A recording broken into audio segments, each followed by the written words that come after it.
Hello, good morning. It is Tuesday, still technically morning. It's 11:32, a bit late to start a study day, but my brain doesn't get warmed up until now anyway.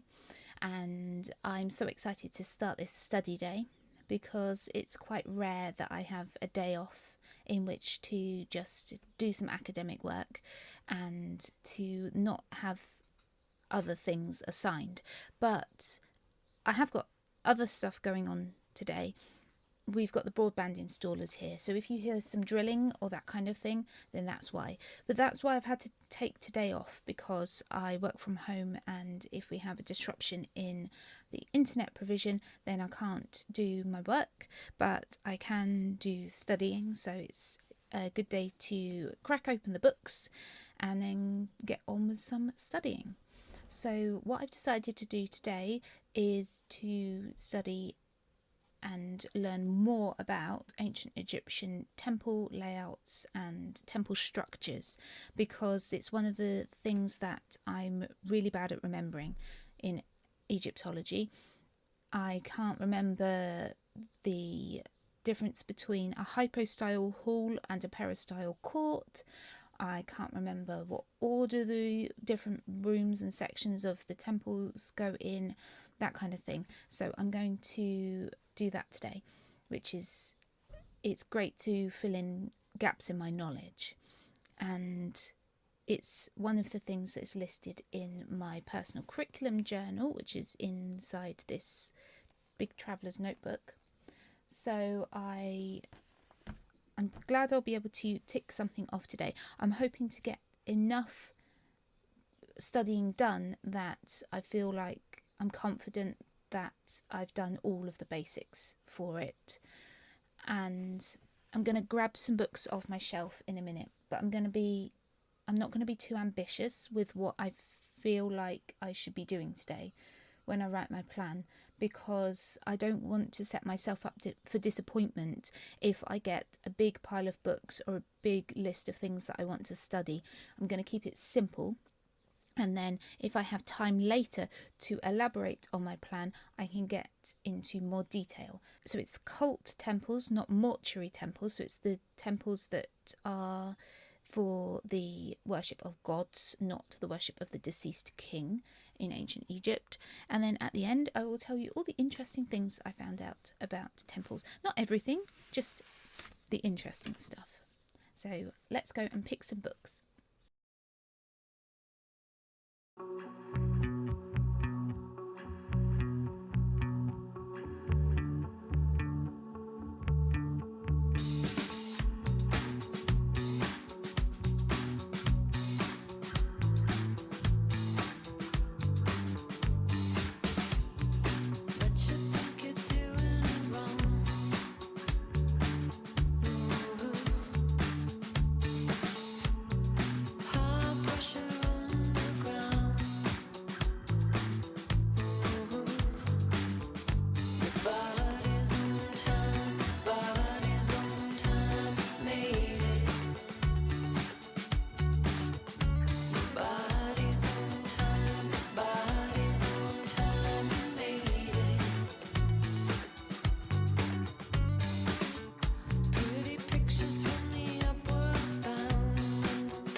temples that I've been reading about are usually from the New Kingdom onwards. The New Kingdom is a golden age of Egyptian history, ancient Egyptian history. But there were temples built long before this, but they just tend to not survive. And there's multiple reasons for this. If you go on holiday to Egypt, the temples that you would see are probably from the New Kingdom or the Ptolemaic period. And they are huge, impressive, beautiful stone constructions.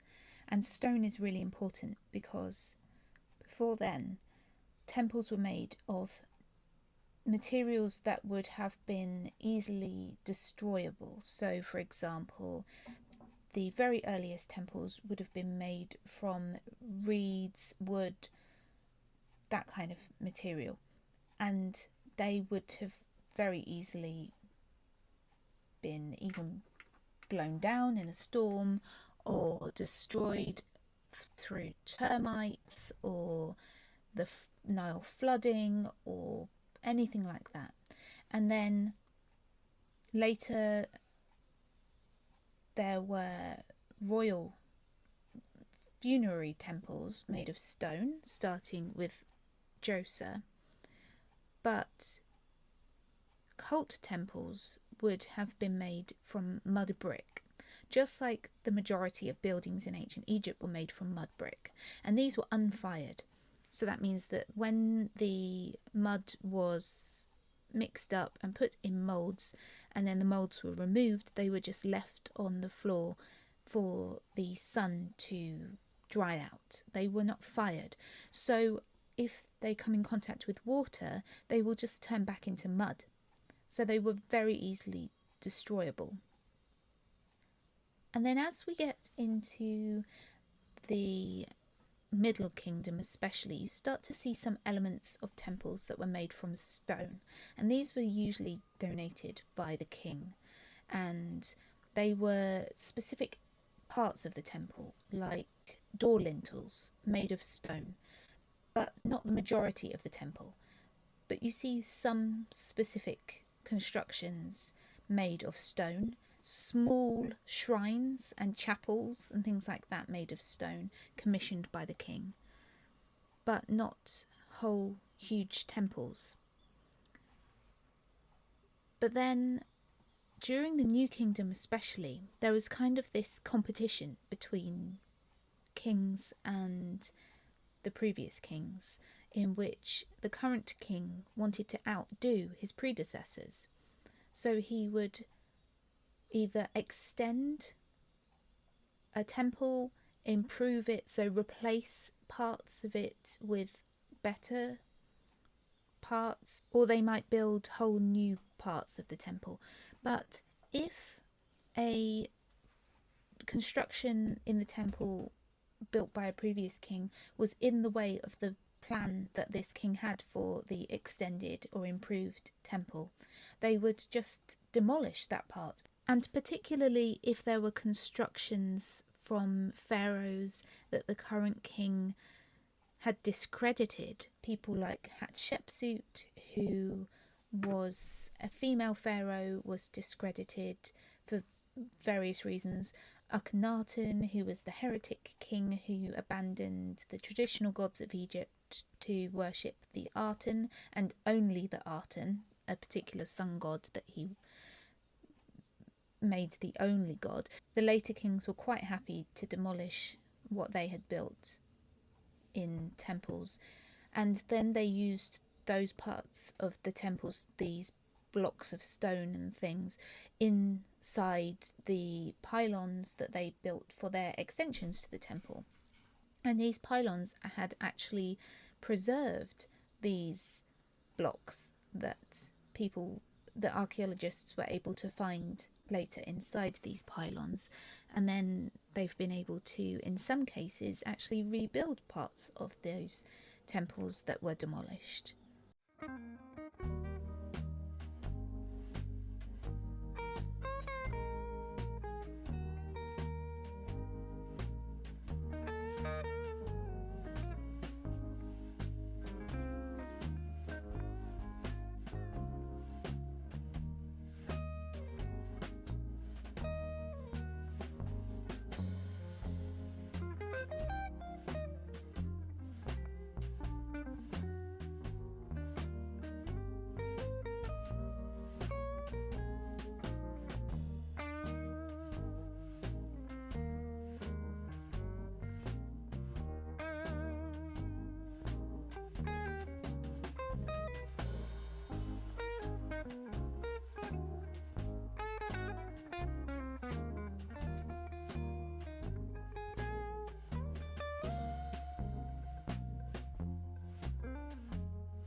I'm getting quite tired now. I can feel it in my eyes and my posture. I've not done as much as I wanted to, but that's because I had a way that I wanted to approach this work that hasn't really worked with the information that's in the books that I've got. Basically, I wanted to analyse lots of layouts or floor plans of ancient temples, which were hopefully labelled to just tell me what parts of temples that I'm looking at are in what order and what their relationship with other parts of temples were. And there are floor plans of temples in books and online, but they're not labelled appropriately. And I don't know if there are any good websites that have that information, and I have to be wary of the internet providing me information now, because any of it from websites that I don't necessarily know whether I can trust could be AI generated. So I will develop more, like a list of more websites that I can trust, but at the moment I'm not trusting any blogs or amateur websites or even like Wikipedia, encyclopedias, websites, that kind of thing, because people could be using AI content without realising. So instead of doing it the way I wanted to, I've been using the Complete Temples book, and it has a really good chapter on the different structures within temples, and it goes from the most outer parts of the temple to then progressively getting closer and closer to the most holy part. So when I say I've not done as much as I wanted to, I've only just in my research after 5 hours reached the outer courts. I've been reading about obelisks, and they're really cool. I think the things I've been most impressed with today is things that are massive, things that are heavy. So obelisks were absolutely massive. If you've ever seen the Cleopatra's Needle on the bank of the Thames, or any of the other obelisks that are all around the world because they've been removed from Egypt either in antiquity or like a couple of hundred years ago, they are huge, and they would have been much taller than the actual temple. You would have been able to see them from far away, and they would have reflected the sun's rays, and that was an important solar cult element to these obelisks in these temples. And they were erected by the king, donated by the king, as gifts to the gods. And some of them were so big that they would weigh many hundreds of tons. And the Egyptians had to erect them with techniques that we're not quite sure about. Probably sand displacement techniques with ropes and things like that. But no cranes, nothing like that. All manpower and clever techniques. But they would have to erect them from laying down to standing up, and they are really tall, really heavy, and possible to damage. So if you've ever been lucky enough to go to Aswan in the almost near the Egyptian border, the south, you might have seen the unfinished obelisk, and this was made from granite in the granite quarries there, and it was the biggest obelisk ever attempted, and it is still there, partly carved because it failed as it developed a big crack, and that just means that the entire thing is now not usable, because obelisks were made from one gigantic piece of stone. So if it developed a crack at any stage of the from the beginning of carving to the finishing putting it into the temple, it just had to be completely abandoned because you couldn't repair it. Ancient Egyptian temples are not like churches or mosques or synagogues or anything like that. They were not for congregational worship. They were for the king and the high priest and the other priests to worship the gods. They were the houses of the gods. So the gods in the statue would be cared for there, would be given offerings, would be cleansed and dressed, and it was not for commoners to go into, not even for many members of the elite to go into. If the members of the elite had permission or a specific job in the temple, then they could go in, but otherwise the only people that were allowed inside these temples were the king and the priests, and only the king and the high priest were allowed into the inner sanctuary, which is where the god's statue was. And it was such a sacred place that so few people will have ever stepped foot inside or seen what was inside. So what I'm interested in is what commoners would have experienced when they interact with a temple. It would have just been so breathtaking and would have shown you the power of the king and the gods. So when the god is going on procession or a festival, commoners could gather at the landing key, that part of the temple precinct by the Nile, to be able to see the procession. They wouldn't actually see the king's statue. They would have seen the portable shrine that was on top of the sacred bark that was carried on the shoulders of the priests before they got into the boat or just carried on proceeding in the procession to another temple or wherever it is that they're going for the procession or the festival.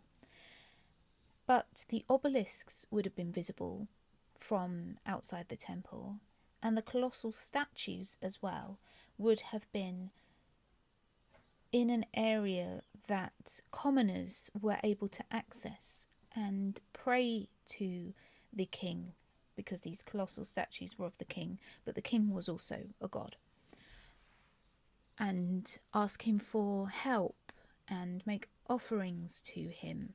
And this was really important because the ancient Egyptians were really religious, and so in order for them to be able to do what they wanted to do, to pray to gods, to pray to the king, to ask for help and guidance or whatever it was, they needed to be able to interact with the temple in some way. And one of the really interesting things is hearing ear shrines. So they were these areas of the temple that were near the walls that commoners could access the other side of the wall, so the exterior side of the wall, and then these shrines were on the other side. The commoner could then talk to the god through these hearing ear shrines, and there was a statue inside the shrine that would be able to hear the prayers or the requests of the commoner. It might be a statue, or it says here it might just be a carved pair of ears of the god.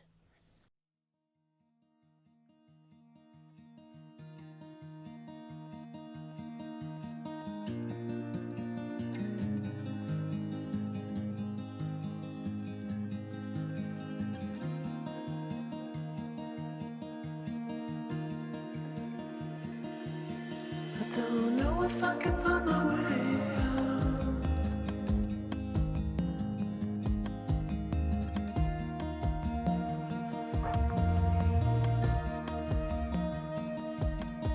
I'm stuck in a prison of doubt. In this tiny shell, and everything is growing up tight. There's no room to breathe.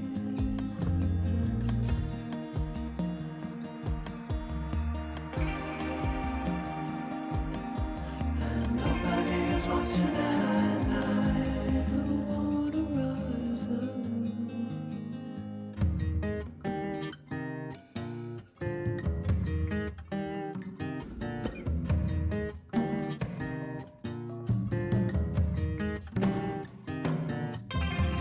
Need a friend to shake me out again.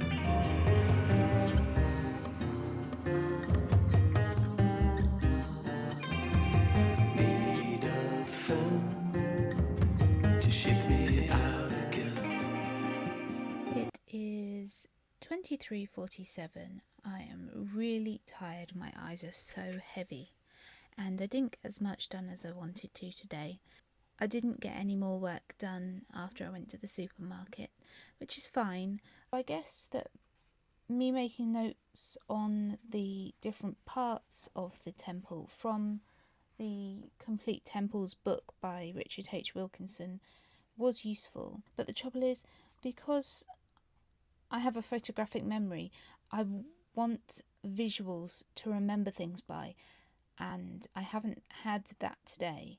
So I'm going to need to look for more drawings of a sort of bird's eye view of what temple enclosure layouts were like. I've learnt some interesting things. I got to the peristyle court, which was one of the things that I wanted to look at today. Peristyle court and hypostyle hall, but I didn't get any further than the court, so I'm going to carry on learning about it another day and get further and further into the temple, closer and closer to the actual inner sanctuary, which was the most sacred part of the temple. And I have also learned a lesson today in that I really need to schedule breaks. I didn't have a lunch break. I didn't actually eat lunch. And I also worked for 5 hours practically non-stop. So I think that explains why I'm so tired. I'm not used to studying for that long without stopping, because when I'm working, I only have like a bit of time here and there after work to study. So it doesn't actually engage my brain for that long, and then during the weekend I am distracted by things, so it's tired me out. So it's a good lesson to learn to pace myself and to factor in breaks, but scheduled breaks, so that I actually come back to it afterwards, and to eat properly. So I'm going to go to bed. I will see you next week. Thank you so much for watching. I hope you enjoyed the clips of the cats. They were very entertaining today. Ruby was very cuddly this evening, but I didn't manage to capture clips of that. But I shall continue to film clips of my babies to show you. So I will see you soon.